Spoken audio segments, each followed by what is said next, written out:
И еще раз всем привет, я Виктория Масера.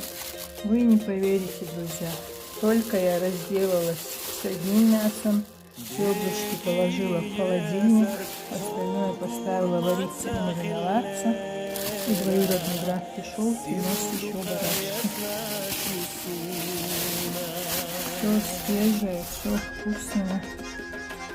Посмотрите, какая хорошая баранина. Это один ненищик, другая нениш. Это еще они приезжали, двоюродные братья с Аргуна, с Шали, с села Автуры.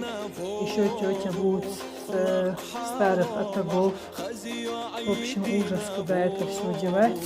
Если бы было кому делать шашлык, у нас есть хороший мангал, но возиться с меня не смогу. Да, облса автомассера, да, вот мешков автомассера.